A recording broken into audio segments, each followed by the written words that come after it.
Hello, welcome to Just a Guy Productions. I'm Shining Dragon, and today I'm going to be talking to you guys about some of the most underappreciated movies in all of the history of cinema.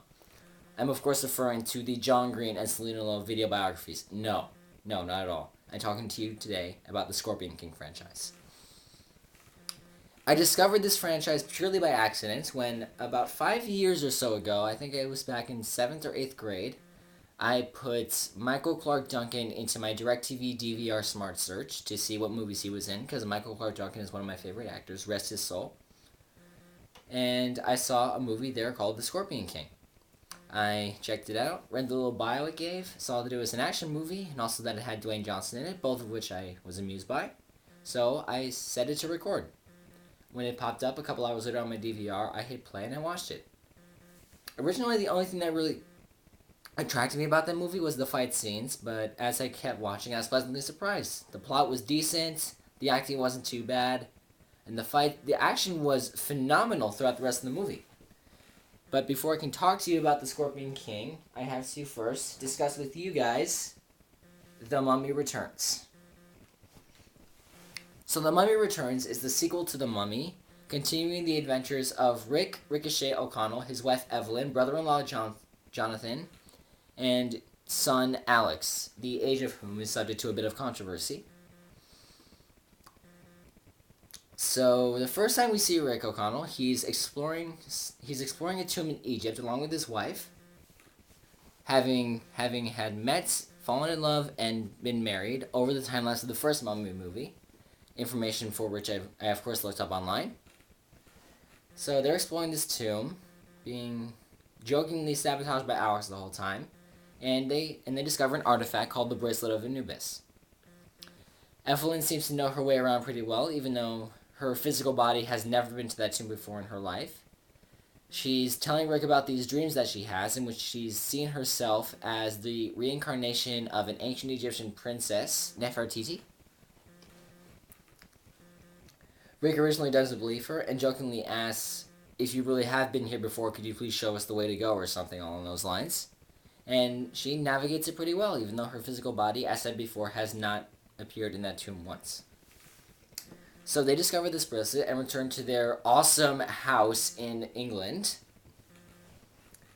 And then Alex, being the mischievous little kid that he is, as all little kids seem to have a habit of getting into mischief, he opens the box of the bracelet, puts the bracelet on, and it gets stuck on his wrist.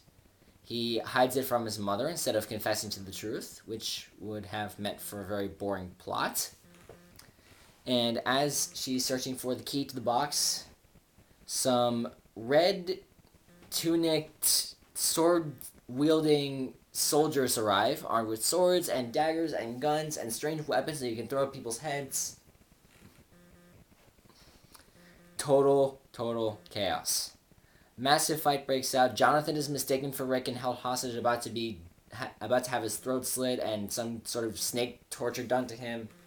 Rick intervenes at the last possible second, saving Jonathan, even though, as he says, his brother-in-law deserves whatever they were about to do to him, not understanding the situation at all. And Evelyn is rescued from being overwhelmed by the timely intervention of Ardis, an Egyptian warrior of the Magi. So, after fleeing the house with the box for the bracelet and taking Evelyn hostage, Rick runs into Ardis, demands what the heck he's doing here, and then abandons everything in the pursuit of his hostage wife. Meanwhile, the Red Cloak Guards, along with Ankh-Suemon, reincarnated in some other woman's body, have found the amber that was used to contain the mummy Imhotep, who was, I take it, the primary antagonist of the first Mummy movie. So they resurrect him in an ancient Egyptian ritual, bowing down and chanting and planning to sacrifice Evelyn to him as payment for her helping Rick put him down last time. So then, as is Rick O'Connell's style, they go in guns blazing, rescue Evelyn, escape, and take a double-decker bus to run away from Imhotep's soldiers.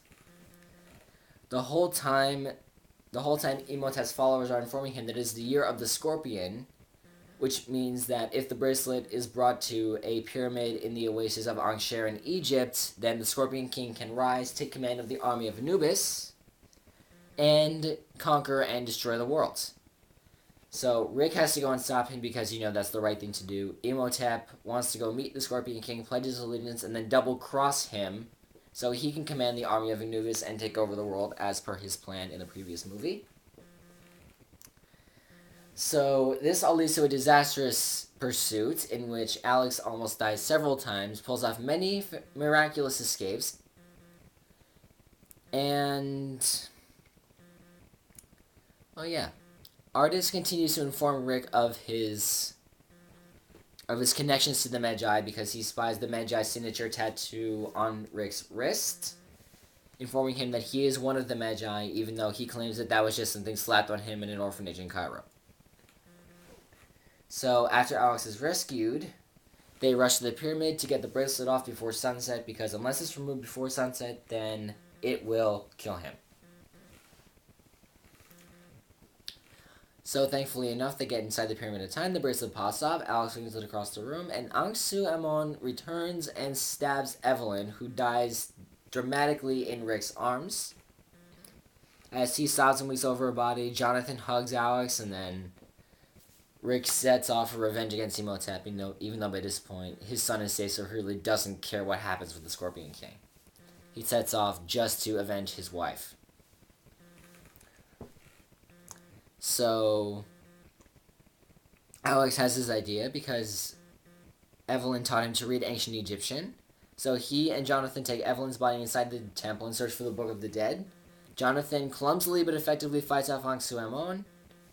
And Evelyn is resurrected, and the most intense sci-fight I've ever seen in a movie occurs, with no clear winner as both Anck-Su-Amon and Evelyn race down the next hallway to watch Rick battle the Scorpion King. The whole time, Rick and Imhotep have been fighting, but then the Scorpion King's door awakens after one of Imhotep's servants had offered the Scorpion King the bracelet of Anubis. So yeah, Rick's fighting the Scorpion King. He sees this wall carving that depicts a man with the same tattoo he has fighting the Scorpion King with the Spear of Osiris, which is contained in the golden scepter that Jonathan found in the previous movie. Jonathan is determined to hold on to that gold stick as long as he can, even though Rick used it to pay their pilot in exchange for his services in helping rescue Alex, who has already been rescued. They open the Spear of Osiris. Jonathan throws, Imhotep catches, he throws, determined to take control of the army of Anubis, but is stopped again by Rick, who stabs the Scorpion King dramatically, destroying him once and for all, sending him back to the underworld along with the army of Anubis.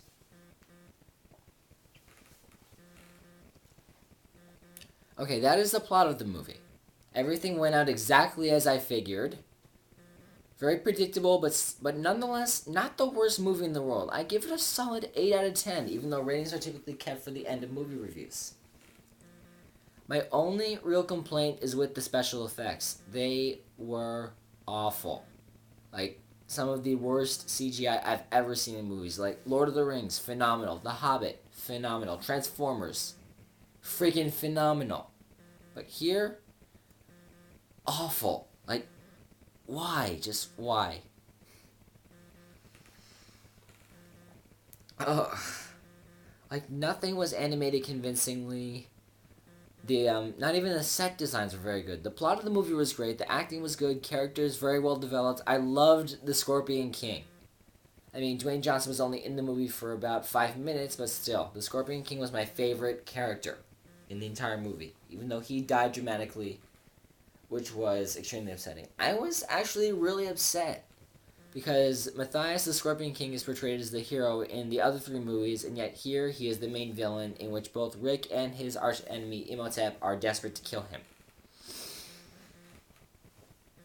But yeah, the acting was decent. I particularly like Jonathan's performance. I mean, the actor who played him portrayed him really well, exactly the same way he was told to have had portrayed him in the first movie. Very comical, funny, cracking jokes, not taking much seriously. Really stepping up when he has to hold off Anck-su-aemon while Alex reads from the Book of the Dead to resurrect his mom. So yeah. The Scorpion King and Jonathan and even Alex, who has a British accent in this movie, even though in The Mummy, Tomb of the Dragon Emperor, his accent has dramatically switched to American. But yeah, overlooking the god-awful special effects, I gotta give this movie a solid 8 out of 10. The acting was good, set design was okay, fight scenes, awesome, plot very well developed, nice segue to have prequels. So yeah, that was my review of The Mummy Returns. Probably not the best movie review, but I did what I can with the resources at my disposal. I'll see you in about a few minutes for my review of Scorpion King #1.